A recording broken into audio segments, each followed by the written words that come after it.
তাইজুল ইসলাম বাংলাদেশ ক্রিকেটে যার পরিচিতি টেস্ট স্পেশালিস্ট হিসেবে। দেখতে নিরীহ দর্শন এই বোলার যে নিজের দিনে কতটা ভয়ঙ্কর হয়ে উঠতে পারেন সেটা আরও একবার দেখল ক্রিকেট বিশ্ব। 15 বছর পর ওয়েস্ট ইন্ডিজের বিপক্ষে জয়টা মূলত এসেছে এই স্পিনারের হাত ধরেই, যেখানে 5 উইকেট নিয়ে একাই ধসিয়ে দিয়েছেন ক্যারিবীয় ব্যাটিং লাইন আপ। জ্যামাইকার সাবাইনা পার্কে প্রথম দিন থেকেই ঘাসে ভর্তি সবুজ উইকেটে দাপট দেখিয়েছেন পেসাররাই। ক্যারিবীয় পেসার জেইডন সেলসের একবিংশ শতাব্দীর কিপটে বোলিংয়ের রেকর্ডের পর টাইগার পেসার নাহিদ রানার দৌরাত্ম্য দেখেছে ক্রিকেট বিশ্ব।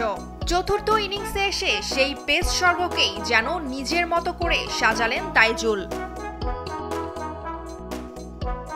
চতুর্থ দিনে বাংলাদেশের দেয়া 287 রানের টার্গেটে ব্যাট করতে নামা ক্যারিবীয়দের প্রথম ধাক্কাটা দিয়েছেন তাইজুলই। দলীয় 23 রানে ওপেনার মিকেল লুইসকে আউট করেন তিনি। এরপর অধিনায়ক ক্রেগ বাথওয়েট এবং দুর্দান্ত ফর্মে থাকা কাভেম হজ প্রতিরোধ গড়ে যখন স্বাগতিকদের এগিয়ে নিচ্ছিলেন, ঠিক তখনই আবারও দৃশ্যপটে তাইজুল। ব্যক্তিগত 43 রান করা ব্রাথওয়েটকে তাইজুলের দুর্দান্ত এক বলে তালুবন্দী করেন মাহমুদুল হাসান জয়। এরপর 55 রান করা কাভেম হজকে এলবিডব্লিউ এর ফাঁদে ফেলে ক্যারিবীয় ব্যাটিংয়ের মেরুদণ্ড ভেঙে দেন এই টাইগার স্পিনার। এর আগে আরেক ক্যারিবীয় টপ অর্ডার ব্যাটার অ্যালিক আথানেজকে বোল্ড করেন তিনি।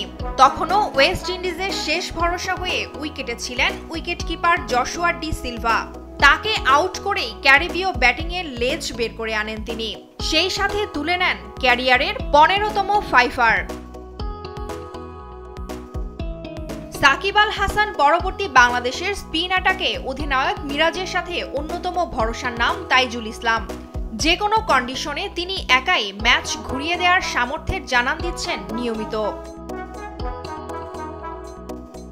টুম্পা আফরোজ, স্পোর্টস ডেস্ক, দেশ টিভি।